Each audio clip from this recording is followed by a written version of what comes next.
যেন ভিজে মাটির সুদা গন্ধ, উদয়পুরের বিশাল সিংহানিয়া ম্যানশনের রাজকীয় আভিজাত্য, আর ঠিক তার কোনায় পড়ে থাকা মাধব বর্মার অস্তিত্বহীন জীবন। এই দুটো পৃথিবীর মাঝে যে কত বড় খাদ তা হয়তো আমরা সবাই জানি, কিন্তু আভিজাত্যের অহংকারে অন্ধ মানুষেরা প্রায়শই একটা বড্ড সাধারণ কথা ভুলে যায়। ছেঁড়া কুর্তার নিচেও এমন কিছু লুকিয়ে থাকতে পারে যা সময়ের চাকা এক মুহূর্তে ঘুরিয়ে দেওয়ার ক্ষমতা রাখে।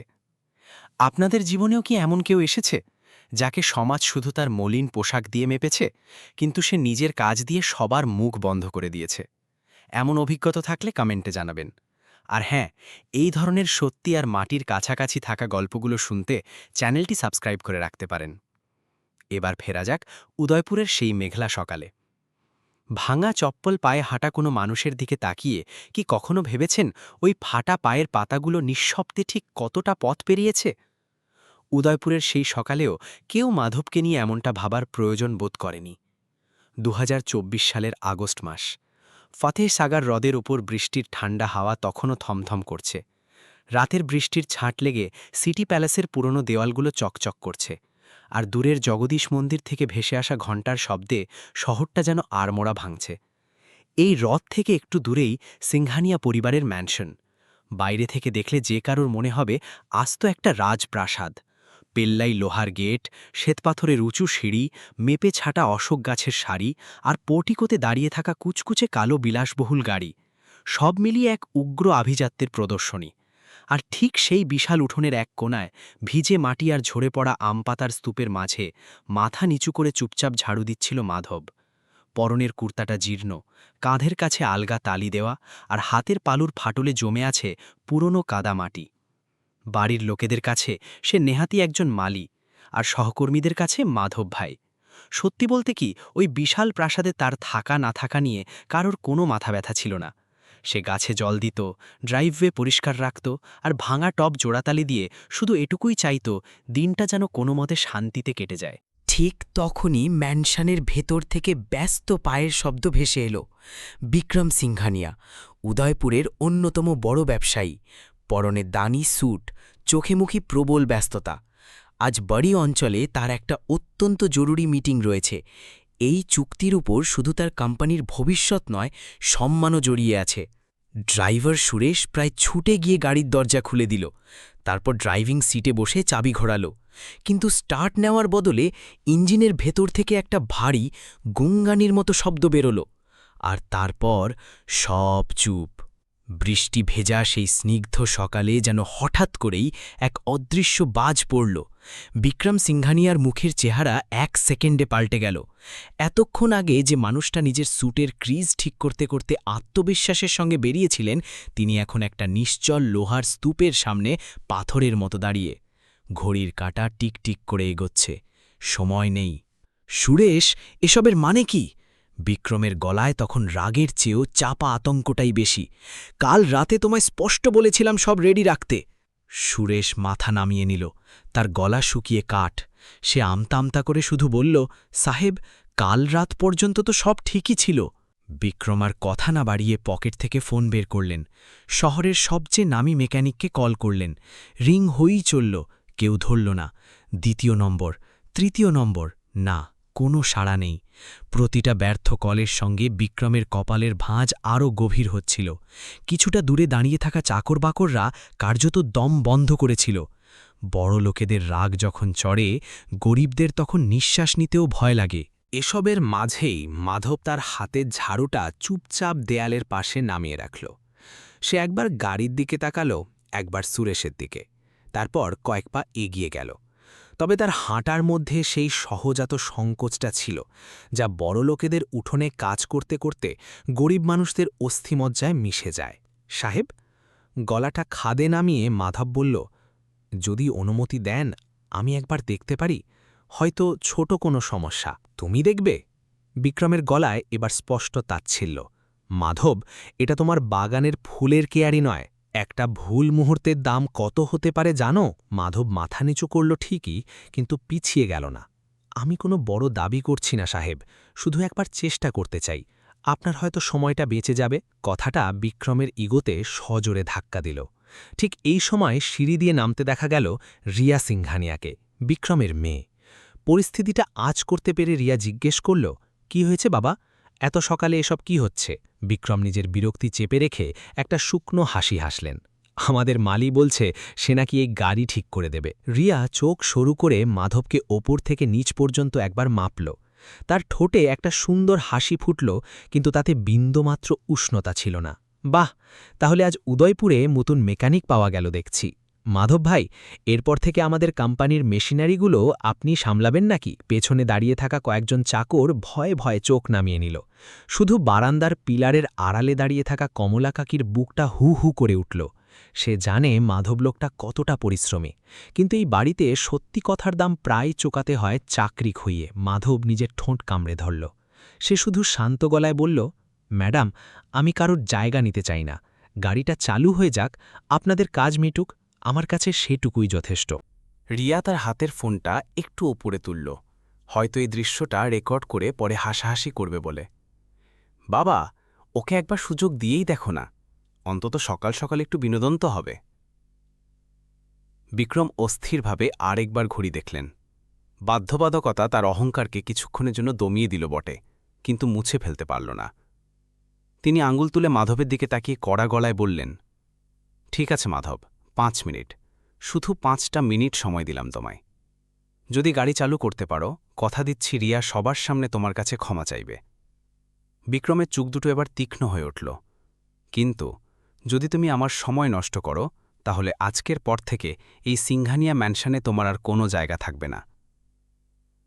বৃষ্টির ফোঁটাগুলো কার্নিস বেয়ে টুপটাপ করে ছড়ছে। সুরেশ ভয়ে ভয়ে আর চোখে মাধবের দিকে তাকাল। বারান্দার কোণে দাঁড়িয়ে কমলা কাকি চোখ বুজে ভগবানের নাম জপছেন। ঠিক এই সময় মাধব প্রথমবারের মতো মাথা তুলে সোজাসুজি বিক্রম সিংঘানিয়ার চোখে তাকাল। তার গলায় কোনো উত্তেজনা নেই, শুধু এক অদ্ভুত শান্ত দৃঢ়তা। ঠিক আছে সাহেব, 5 মিনিটই যথেষ্ট হবে। মাধবের এই একটা কথায় পুরো উঠোনে পিনপতন নীরবতা নেমে এলো। কথাটা কোনো আস্ফালন বা চ্যালেঞ্জের সুরে বলা নয়, বরং এতে এমন একটা গভীর প্রশান্তি ছিল যা কোনো পুরনো কুয়োর নিস্তরঙ্গ জলে থাকে, শান্ত, গভীর এবং নিজের ভেতর অনেক কিছু লুকিয়ে রাখা। রিয়া তাচ্ছেলের হাসি হেসে হাতের ফোনটা একটু নামাল। বাবা, আত্মবিশ্বাসটা দেখলে? মনে হচ্ছে আজ আমরা সত্যিই একটা ম্যাজিক দেখতে পাব। বিক্রম শুনেও না শোনার ভান করলেন। তার চোখ বারবার হাতঘড়ির ডায়ালে আটকে যাচ্ছে। সময় যেন তার হাত গলে বালি হয়ে ঝরে পড়ছে। গলার স্বর কঠিন করে বললেন, মাধব, তোমার হাতে ঠিক 5টা মিনিট সময় আছে, 1 সেকেন্ডও বেশি নয়। মাধব শুধু আলতো করে মাথা নাড়ল। ঠিক সেই মুহূর্তে দূরে জগদীশ মন্দির থেকে ঘণ্টার ধ্বনি ভেসে এলো বাতাসে ভর করে। সেই শব্দটা যেন মাধবের বুকের অনেক গভীরে গিয়ে পৌঁছল। ভিজে উঠোন, বিকল গাড়ি, রাগী মালিক, অহংকারী মেয়ে আর ভীত সন্ত্রস্ত চাকর বাকর, সবকিছুর মাঝেই মাধবের মনে কয়েক সেকেন্ডের জন্য যেন গোটা কয়েকটা বছর ঝলকে উঠল। টান পেতে কিছু তার মনে পড়ল মা শান্তি দেবীর কথা, সেই মাটির ঘরের গন্ধ আর পুরনো কাঠের বাক্সটা যেখানে সযত্নে রাখা থাকত বাবার ঘড়িটা। মা বলতেন, মাধব, গরিব হওয়াটা কখনো মাথা নিচু করার কারণ হতে পারে না। মানুষ তখনই মাথা নিচু করে যখন তার মনটা ছোট হয়ে যায়। বাবার কথাও কানে বাজল, যে কোনো হাতিয়ার হাতে তোলার আগে মনটা সৎ রাখতে হয়।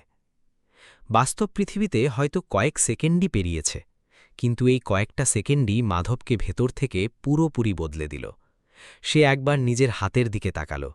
আঙুলের ফাঁকে জমে আছে মাটি, নখের খাঁজে আটকে আছে গাছের পাতা। কিন্তু একটা সময় এই হাতগুলোই এমন সব ইঞ্জিন ছুঁয়েছে যার সামনে বড় বড় ইঞ্জিনিয়াররাও মাথা নত করত। রিয়া গভীরভাবে মাধবের মুখের দিকে তাকিয়েছিল।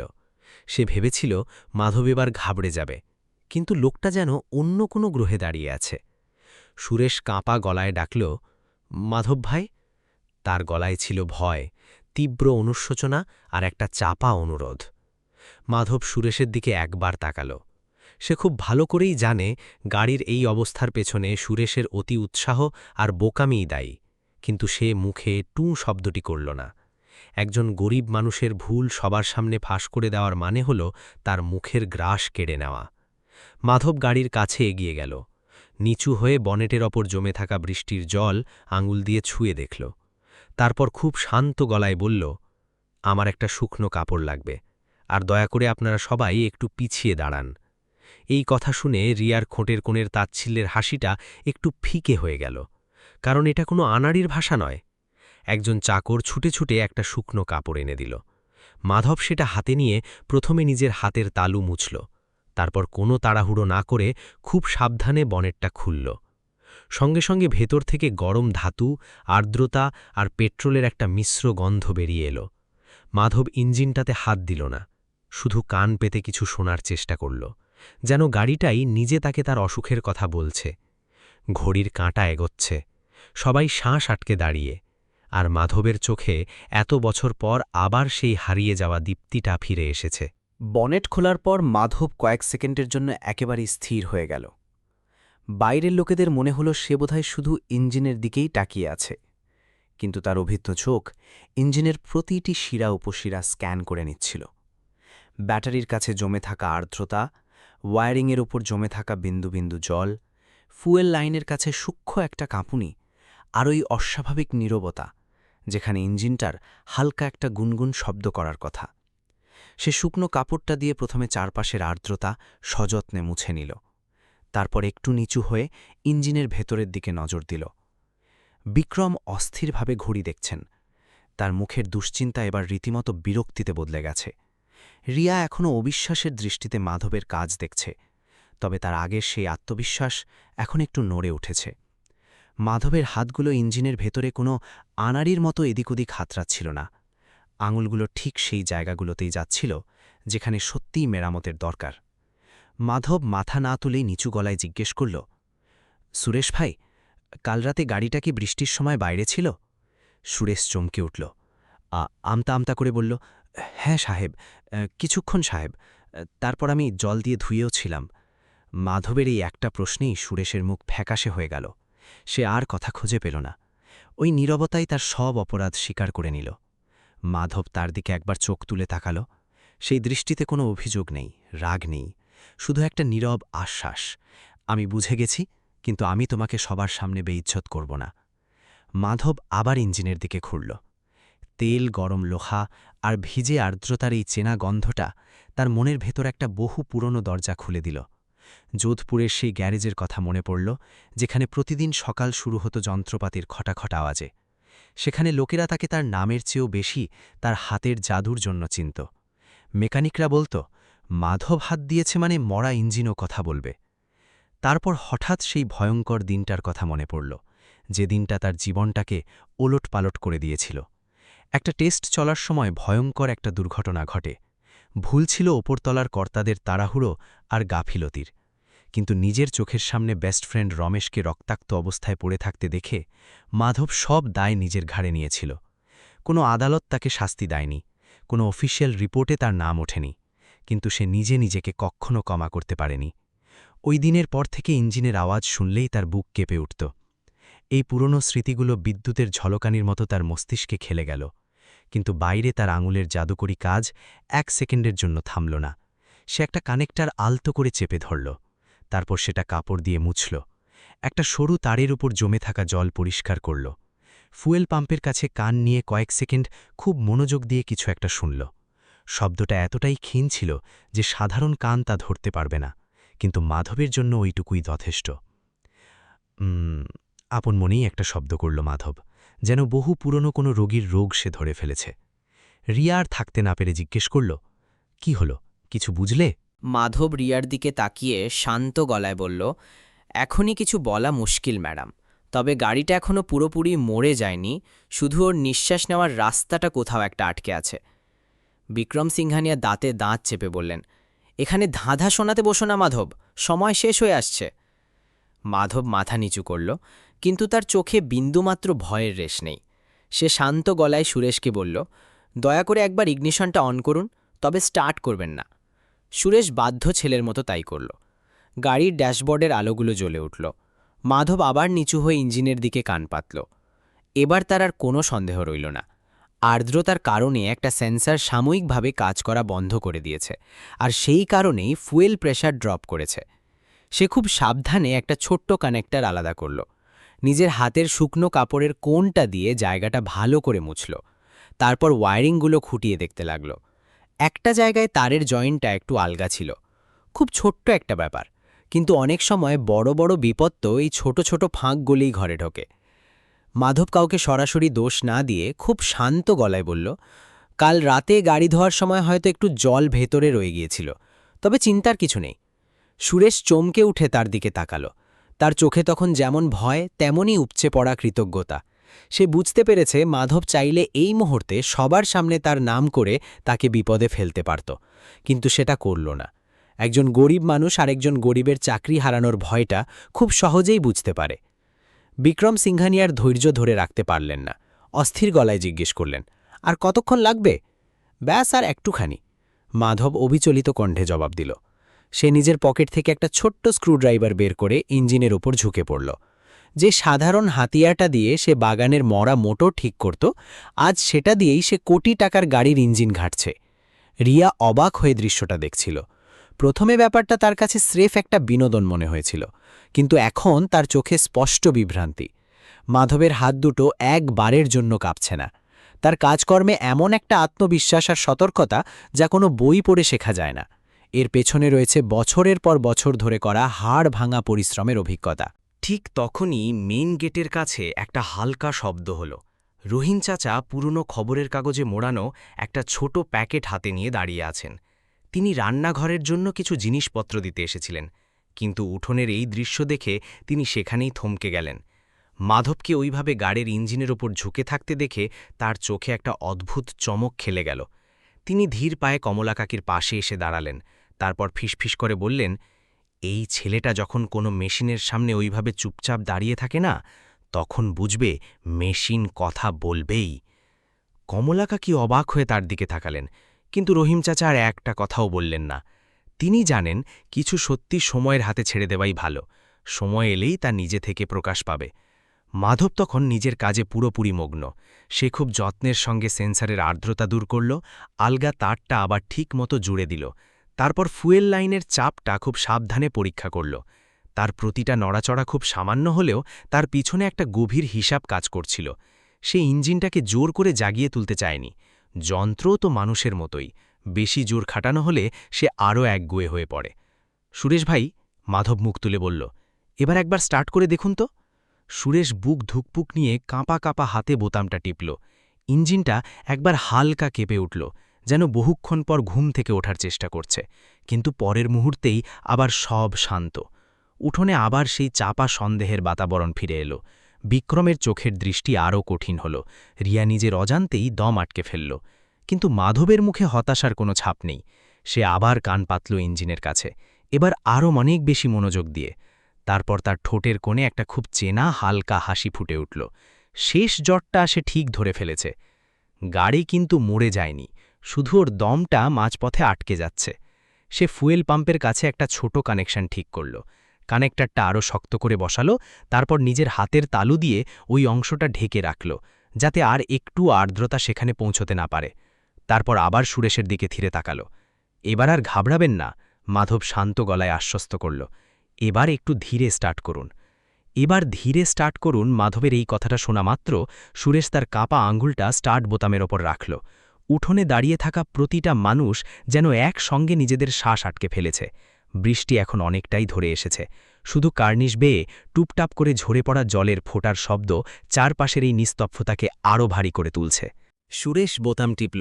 প্রথমে একটা খুব চেনা ক্লিক শব্দ, তারপর ইঞ্জিনটা একটা দীর্ঘশ্বাস ছাড়ল, ঠিক যেমন কোনো ক্লান্ত মানুষ অনেকক্ষণ পর ধীরে ধীরে আড়মোড়া ভেঙে ওঠে।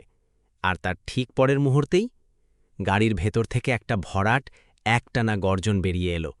ইঞ্জিন চালু হয়েছে, কোনো ঝাঁকুনি নেই, কোনো গোঙানি নেই, ড্যাশবোর্ডে কোনো বিপদ সংকেতের লাল আলোও জ্বলছে না। যে গাড়িটা একটু আগে একটা প্রাণহীন লোহার স্তূপ হয়ে পড়েছিল, এখন সে তার পুরনো ছন্দে ফিরে এসেছে। তার ইঞ্জিনের শব্দে এখন একটা শান্ত, দৃঢ় ছন্দ। সুরেশ স্টিয়ারিংটা শক্ত করে আঁকড়ে ধরে চোখ বুজে ফেলল। তার ঠোঁট কাঁপছে, কিন্তু গলা দিয়ে কোনো শব্দ বেরোচ্ছে না। তার কাছে এটা শুধু একটা গাড়ির ইঞ্জিন চালু হওয়া নয়, এটা তার চাকরি বেঁচে যাওয়ার স্বস্তি, বাচ্চাদের স্কুলের ফি আর বাড়ির রোজকার রান্নার জোগাড় অক্ষত থাকার আনন্দ। বারান্দার কোণে দাঁড়িয়ে কমলা কাকি দুহাত জোর করে বুকে ঠেকালেন। তার চোখে জল। গেটের কাছে রহিম চাচার মুখে একটা চওড়া হাসি, ঠিক যেমন কোনো গর্বিত শিক্ষক তার পুরনো ছাত্রের সাফল্যে হাসেন। রিয়ার হাতে এখনও ফোনটা ধরা, কিন্তু সে যেন ভুলেই গেছে যে সে এই দৃশ্যটা রেকর্ড করতে এসেছিল। কিছুক্ষণ আগে যে পুরো ব্যাপারটা তার কাছে স্রেফ একটা হাস্যকর নাটক মনে হচ্ছিল, এখন সে অবাক বিস্ময়ে সেই লোকটার দিকে তাকিয়ে আছে। মাধব তখন খুব স্বাভাবিকভাবে নিজের হাতের ধুলোবালি ঝেড়ে একটা কাপড় দিয়ে হাত মুছছে, যেন সে কোনো ম্যাজিক করেনি, স্রেফ তার রোজকার কাজটাই করেছে। বিক্রম সিংহানিয়া কয়েক সেকেন্ডের জন্য একেবারে বাকরুদ্ধ হয়ে গেলেন। তার মুখে স্বস্তির ছাপ স্পষ্ট, কারণ তার ওই অত্যন্ত জরুরি মিটিংটা এখন বেঁচে গেছে। কিন্তু স্বস্তির পাশাপাশি একটা অদ্ভুত অস্বস্তিও তাকে কুড়ে কুড়ে খাচ্ছে। তার সম্মানটা বাঁচালো এমন একজন মানুষ যাকে তিনি একটু আগেও চরম অপমান আর তাচ্ছিল্যের চোখে দেখেছেন। চলছে? বিক্রম নিজের অজান্তেই বলে উঠলেন, যেন নিজের কানকেও বিশ্বাস করতে পারছেন না। মাধব খুব বিনয়ের সঙ্গে মাথা নিচু করে বলল, হ্যাঁ সাহেব, ইঞ্জিন এখন একদম ঠিক আছে। রাস্তায় খুব বেশি জল জমে না থাকলে আপনি অনায়াসে বেরিয়ে যেতে পারবেন। তবে সময় পেলে কোনো একদিন সেন্সার আর কানেক্টরগুলো একবার মেকানিককে দিয়ে ভালো করে চেক করিয়ে নেবেন। তার গলায় কোনো অহংকার নেই, কোনো খোঁটা দেওয়ার সুর নেই। এত বড় একটা কাজ করার পরও কোনো জয়োল্লাস নেই। আর মাধবের এই জিনিসটাই বিক্রমের বুকে সবচেয়ে বেশি বিঁধল। কারণ একজন অহংকারী মানুষ অপমানের জবাবটা নিতে জানে, কিন্তু কেউ যখন চরম অপমানের বদলে বিনয় ফিরিয়ে দেয়, তখন সেই বিনয়ের আয়নায় নিজের আসল রূপটা দেখা বড় কষ্টের। রিয়া আর থাকতে না পেরে জিজ্ঞেস করেই ফেলল, আপনি আপনি সত্যিই এটা ঠিক করে দিলেন? মাধব এবার রিয়ার দিকে তাকাল। পুরোপুরি ঠিক হয়ে গেছে এমনটা বলাটা হয়তো ভুল হবে ম্যাডাম, আমি শুধু ওর আটকে থাকা শ্বাসটা ছাড়িয়ে দিয়েছি, আসল পরীক্ষাটা পরে করতে হবে। রিয়া আরও কিছু বলতে গিয়েও থেমে গেল, সে যেন কথা খুঁজে পাচ্ছে না। মাধব খুব শান্ত গলায় বলতে শুরু করল, ম্যাডাম, আমি কাজটা কোনো বাজি জেতার জন্য করিনি, কারোর কাছে ক্ষমা চাওয়ানোর জন্য বা কাউকে হারানোর ইচ্ছাও আমার ছিল না। আপনার বাবার একটা খুব জরুরি মিটিংয়ে পৌঁছানোর দরকার ছিল, আর আমি চাইনি সুরেশ ভাই অকারণে সাহেবের বকুনি খাক। আমার উদ্দেশ্য শুধু এটুকুই ছিল। উঠোনে দাঁড়িয়ে থাকা সবাই মাথা নিচু করে ফেলল। একটু আগে যে লোকগুলোর ঠোঁটের কোণে তাচ্ছিল্যের হাসি লুকিয়েছিল, তাদের মুখে এখন একটা অদ্ভুত লজ্জার নীরবতা। সুরেশ মাধবের দিকে এমন একটা দৃষ্টিতে তাকিয়ে রইল, যেন সে মনে মনে এই মানুষটাকে সশ্রদ্ধ প্রণাম জানাচ্ছে। বিক্রম সিংহানিয়া গাড়ির স্মার্ট কি নেওয়ার জন্য হাত বাড়ালেন। মাধব খুব বিনীতভাবে 2 হাত দিয়ে চাবিটা তার দিকে এগিয়ে দিল। আপনি এবার বেরিয়ে যান সাহেব, এখনও হয়তো মিটিংয়ে পৌঁছানোর সময় আছে। বিক্রম স্মার্ট কিটা হাতে নিলেন ঠিকই, কিন্তু মাধবের চোখের দিকে বেশিক্ষণ তাকিয়ে থাকতে পারলেন না।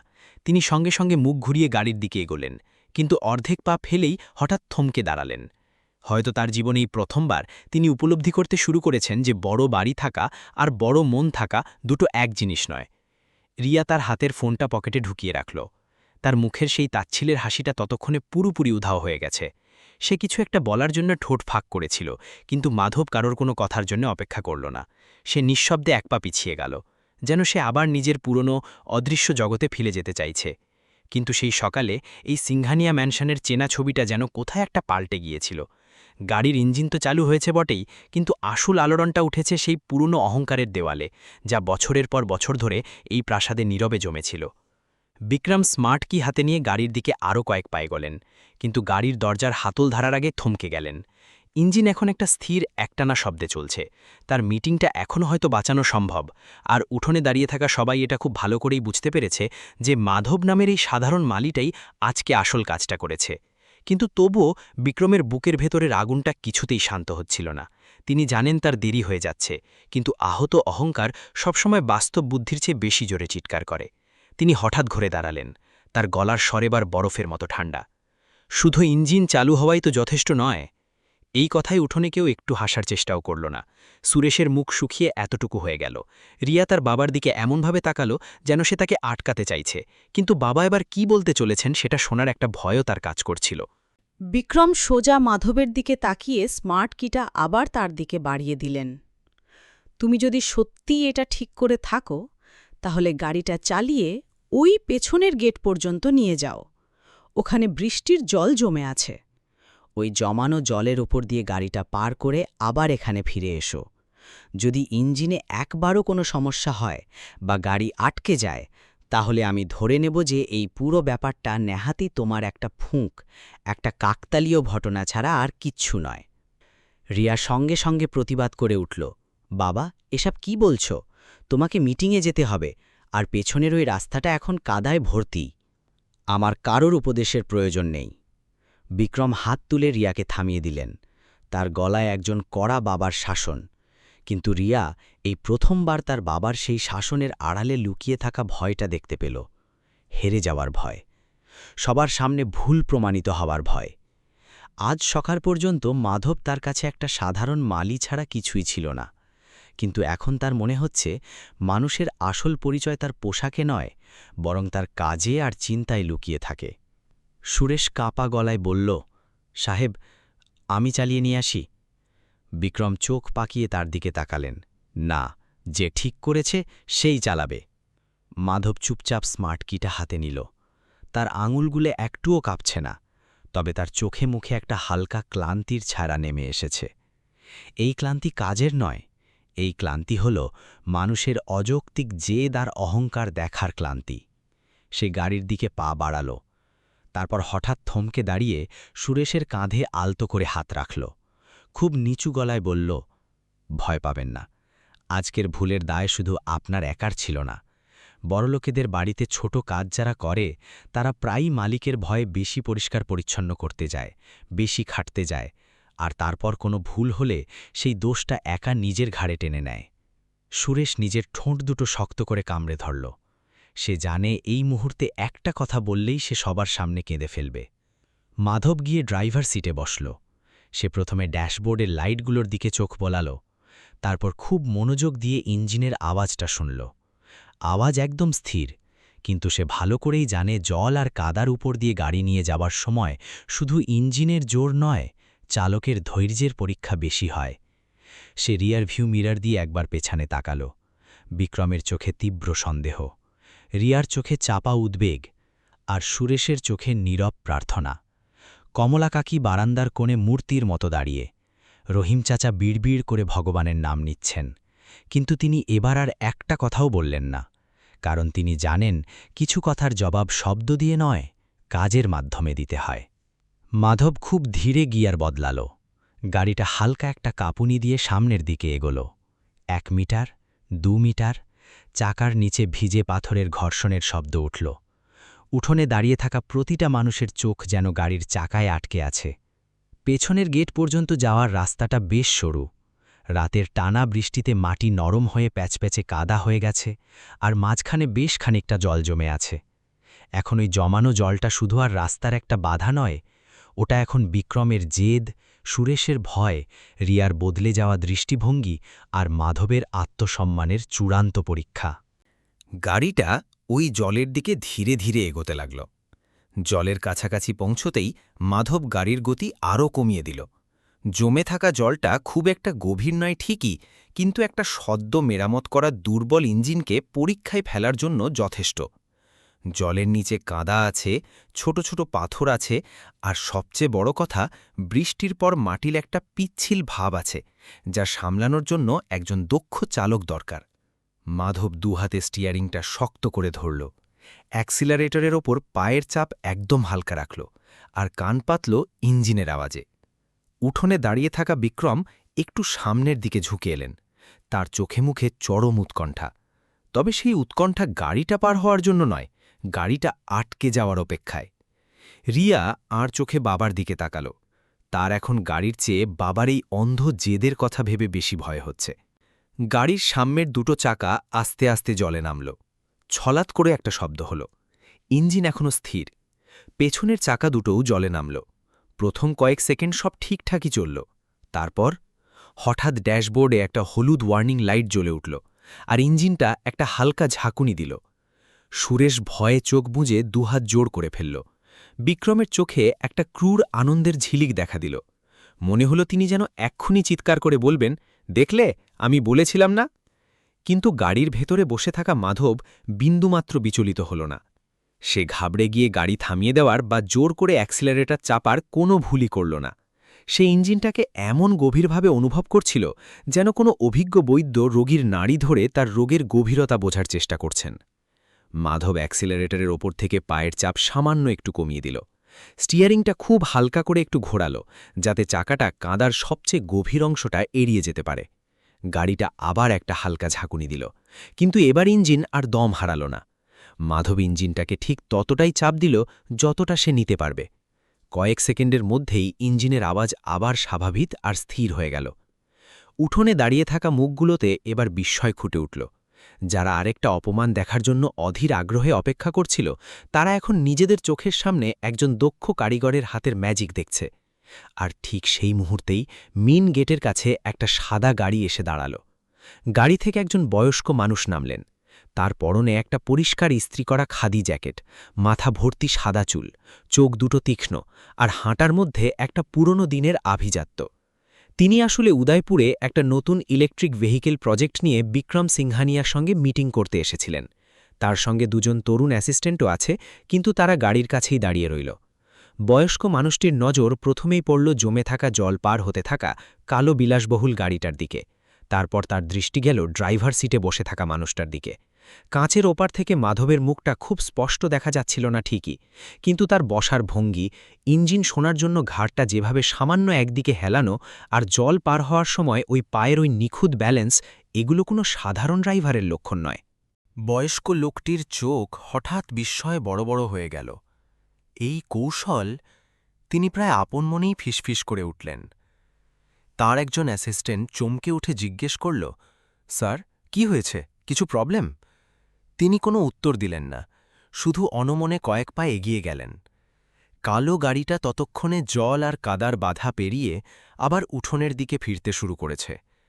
ইঞ্জিনের শব্দ একদম পরিষ্কার আর একটানা, যেন একটু আগের ওই বাধাটা তার কাছে কোনো বাধাই ছিল না।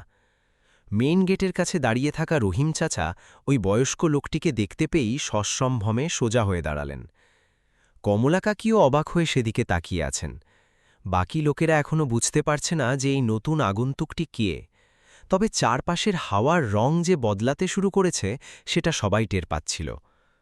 বয়স্ক লোকটির চোখে মুখে এবার অবিশ্বাস আর একটা পুরনো যন্ত্রণার ছাপ একসঙ্গে ফুটে উঠল।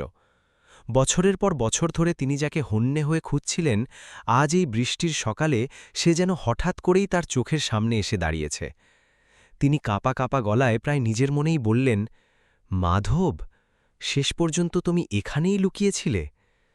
গাড়িটা ধীরে ধীরে বিক্রম সিংহানিয়ার সামনে ফিরে আসছিল, তবে তার সাথে শুধু গাড়ি ইঞ্জিনের সেই একটানা শব্দ ফিরে আসছিল না। তার সাথে ফিরে আসছিল এমন এক অতীত যা মাধব এতদিন ধরে ধুলোমাটি, নিস্তব্ধতা আর এই মলিন পোশাকের আড়ালে সযত্নে লুকিয়ে রেখেছিল। গাড়িটা পোর্টিকোর সামনে এসে থামল। ইঞ্জিন এখন একদম শান্ত, যেন একটু আগে ওই জমানো জল আর প্যাচপ্যাচে কাদাল উপর দিয়ে পার হওয়াটা তার কাছে কোনো ব্যাপারই ছিল না। মাধব গাড়িটা নিউট্রালে দিল, হ্যান্ডব্রেক টানল, তারপর কয়েক সেকেন্ড স্টিয়ারিংয়ের ওপর হাত রেখে চুপচাপ বসে রইল। হয়তো গাড়ি থেকে নামার আগে সে নিজের বুকের ভেতরের তোলপাটটাকে একটু শান্ত করে নিতে চাইছিল। বিক্রম এক পা এগিয়ে এলেন। তার মুখে নিজের জেতার যে একটা অহংকার ছিল, সেটা এখন পুরোপুরি ভেঙে চুরমার। তিনি কিছু একটা বলতে চাইলেন, কিন্তু গলা দিয়ে কোনো শব্দ বেরোল না। রিয়ার চোখ এবার আর গাড়ির দিকে নেই, সে একদৃষ্টে মাধবের দিকে তাকিয়ে আছে।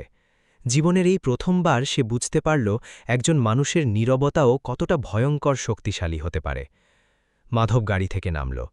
2 হাত দিয়ে গাড়ির স্মার্ট কি বিক্রমের দিকে এগিয়ে দিয়ে শান্ত গলায় বলল, সাহেব, কাদার ওপর দিয়ে আসার সময় হালকা একটা ঝাঁকুনি দিয়েছিল, তবে ইঞ্জিন এখন ঠিকঠাকই চলছে। তাও সময় পেলে গাড়িটা একবার সার্ভিস সেন্টারে পাঠিয়ে ভালো করে চেক করিয়ে নেবেন। বিক্রম হাত বাড়িয়ে চাবিটা নিতে যাচ্ছিলেন, ঠিক সেই মুহূর্তে পেছন থেকে ওই বয়স্ক মানুষটির গলা ভেসে এল, মাধব।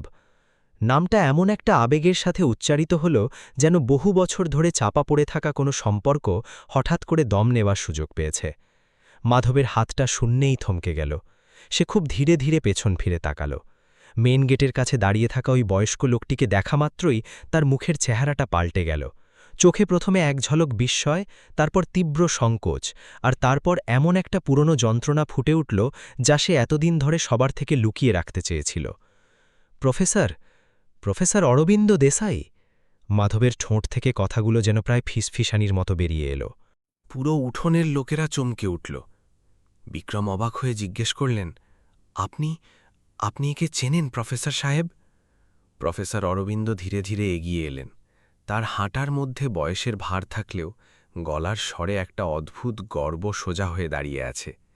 তিনি সস্নেহে মাধবের কাঁধে হাত রাখলেন। চিনি মানে? খুব ভালো করেই চিনি। এ আমার ওয়ার্কশপের সবচেয়ে ব্রিলিয়ান্ট ছাত্র ছিল।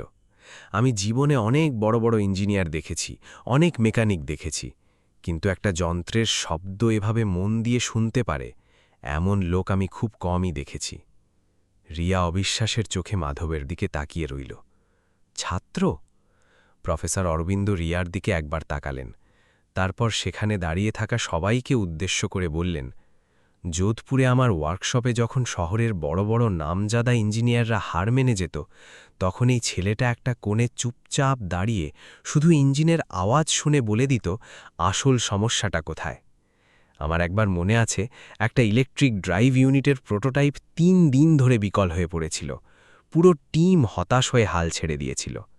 মাধব একা বসে মাত্র ২ ঘন্টার মধ্যে আসল গণ্ডগোলটা ধরে ফেলেছিল। বিক্রমের মুখটা ফ্যাকাশে হতে শুরু করল। যাকে তিনি এতক্ষণ একটা সামান্য অশিক্ষিত মালি ভেবে তাচ্ছিল্য করছিলেন, সেই কোনো বড়লোকের দয়ায় বেঁচে থাকা মানুষ নয়। সে নিজের দক্ষতায়, নিজের যোগ্যতায় সম্মান অর্জন করা একজন মানুষ। রহিম চাচাও এবার কয়েক পা এগিয়ে এলেন। তিনি শান্ত কিন্তু স্পষ্ট গলায় বললেন, প্রফেসর সাহেব এক বর্ণও মিথ্যে বলছেন না। গত ২ বছর ধরে মাধব আমার গ্যারেজে কত গরিব মানুষকে যে সাহায্য করেছে তার কোনো হিসেব নেই। কখনো কোনো গরিব রিকশাওয়ালার ভ্যান ঠিক করে দিয়েছে, কখনো পাড়ার স্কুলে যাওয়া মেয়ের বিগড়ে যাওয়া স্কুটি, আবার কখনো কোনো বিধবা বোনের পুরনো সেলাই মেশিন। আমি কখনো পয়সার কথা জিজ্ঞেস করলে শুধু হাসত আর বলতো, চাচা, যাদের ঘরে দুবেলা হাঁড়ি চড়তেই কষ্ট হয় তাদের কাছ থেকে পারিশ্রমিক নেব কি করে? বারান্দার কোণে দাঁড়িয়ে থাকা কমলা কাকির ২ চোখ মেয়ে জল গড়িয়ে পড়ল। সুরেশ লজ্জায় মাথা নিচু করে দাঁড়িয়ে রইল। রিয়ার হাত থেকে ফোনটা প্রায় পড়েই যাচ্ছিল। কিছুক্ষণ আগে সে মাধবকে উদ্দেশ্য করে হাসতে হাসতে যে কথাগুলো বলেছিল, এখন সেই প্রতিটা কথা তীরের মতো নিজের বুকেই বিঁধতে লাগল। প্রফেসর অরবিন্দ এবার মাধবের দিকে ফিরে প্রায় অনুযোগের সুরেই জিজ্ঞেস করলেন, তুমি ওভাবে কাউকে কিছু না বলে চলে গেলে কেন বাবা? ওই দুর্ঘটনাটায় তো তোমার কোনো দোষ ছিল না। রমেশ আজও বলে, সেদিন তুমি না থাকলে হয়তো ওর জীবনটাই বাঁচানো যেত না। মাধবের চোখের কোণে জল চিকচিক করে উঠল। সে দ্রুত চোখ নামিয়ে নিল। আমি জানি স্যার, কিন্তু কিছু আওয়াজ মানুষের বুকের ভেতর সারা জীবনের জন্য গেঁথে যায়। আমি ভয় পেয়ে পালিয়ে আসিনি স্যার, আমি শুধু একটা শান্ত জায়গা খুঁজছিলাম। মেইন গেটের বাইরে একটা সাদা গাড়ির পাশে প্রফেসর অরবিন্দ দেসাই অপেক্ষা করছিলেন। মাধব একবার নিচের দিকে তাকালো, তার ওই পুরনো কাদামাখা ফাটা জুতো জোড়ার দিকে। তারপর নিজের পকেটের ওপর হাত রেখে বাবার সেই বন্ধ হয়ে যাওয়া পুরনো ঘড়িটা একবার স্পর্শ করল। তার মনে হল আজ থেকে তার থেমে থাকা সময়টা আবার নতুন ঘুরে চলতে শুরু করেছে। কয়েক মাস পরের কথা, উদয়পুরেরই একটা ছোট ওয়ার্কশপে দৃশ্যটা একেবারে অন্য রকম। সেখানে বেশ কিছু গরিব ঘরের ছেলেমেয়ে খুব মন দিয়ে একটা গাড়ির ইঞ্জিন খোলা আর জোড়া লাগানো শিখছে। ছোট্ট রোশনি একদম প্রথম সারিতে বসে নোট নিচ্ছে। সুরেশ তার ডিউটি শেষ করে সন্ধেবেলায় কাজ শিখতে আসে। রহিম চাচা সবার জন্য গরম চা বানিয়ে এনে হাসি মুখে দরজার পাশে দাঁড়িয়ে থাকেন, আর শান্তিদেবী রোজ ওয়ার্কশপের দরজার কাছে বসে শান্ত চোখে নিজের ছেলের দিকে তাকিয়ে থাকেন। একদিন মাধব একটা ইঞ্জিনের পার্টস হাতে নিয়ে তার ছোট ছোট ছাত্রছাত্রীদের দিকে তাকিয়ে বলল, দেখ, একটা মেশিন যখন ভেঙে যায় তখন সেটাকে আবার ঠিক করতে প্রচুর ধৈর্যের দরকার হয়, কিন্তু যখন একটা মানুষ ভেতর থেকে ভেঙে পড়ে তখন তাকে জোড়া লাগাতে শুধু একটু সম্মানের প্রয়োজন হয়। মাধব একটু থামল, তারপর একটা অদ্ভুত প্রশান্তির সাথে হাসল। এটাই আসলে আমাদের জীবনের সবচেয়ে বড় শিক্ষা। দুনিয়ায় কখনো কোনো মানুষকে তার ছেঁড়া পোশাক, তার ছোট কাজ বা তার দারিদ্র্য দিয়ে মাপতে যাবি না। মনে রাখবি, এই পৃথিবীর প্রতিটা মানুষ তার নিজের ভেতরে একটা না বলা অসম্পূর্ণ গল্প নিয়ে ঘোরে। কখনো কখনো আমরা যাকে সবচেয়ে তুচ্ছ, সবচেয়ে ছোট বলে মনে করি, শেষ পর্যন্ত সেই মানুষটাই আমাদের জীবনের সবচেয়ে বড় শিক্ষাটা দিয়ে যায়। গল্পটা এখানেই শেষ, কিন্তু এর রেশটা হয়তো সহজে মেলাবার নয়। এই গল্পটা কি আপনার মনের কোনো একটা তারে গিয়ে একটু হলেও ধাক্কা দিল? আমাদের চারপাশে এমন অনেক মানুষ ছড়িয়ে আছেন যাদের এই সমাজ প্রতিনিয়ত একটু কম বিচার করে, একটু অবজ্ঞার চোখে দেখে। কিন্তু সময় এলে এই মানুষগুলোই তাদের কাজের মধ্যে দিয়ে সবার চিন্তাভাবনা, সবার দৃষ্টিভঙ্গি পুরোপুরি বদলে দেয়। আপনার জীবনে কি কখনো এমন কোনো মাধবের সাথে দেখা হয়েছে? যদি হয়ে থাকে তাহলে সেই গল্পটা আমাদের সাথে কমেন্টে শেয়ার করতে ভুলবেন না কিন্তু।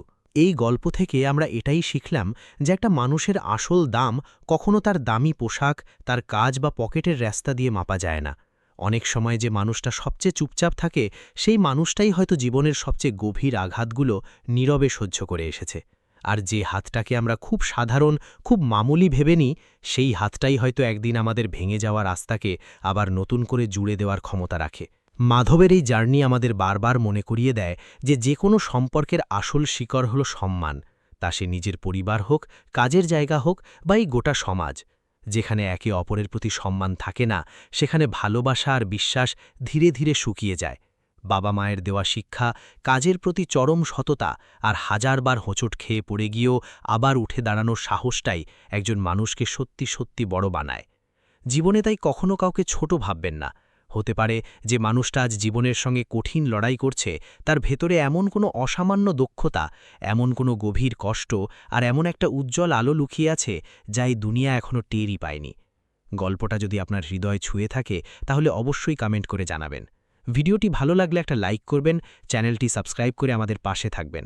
আর হ্যাঁ, এই ছোট্ট শিক্ষাটা আপনার কাছের মানুষ, আপনার পরিচিতদের মাঝে শেয়ার করে তাদেরও এই গল্পটা শোনার সুযোগ করে দেবেন। ভালো থাকবেন আর চারপাশের মানুষদের একটু ভালোবাসতে শিখবেন। দেখা হচ্ছে পরের গল্পে।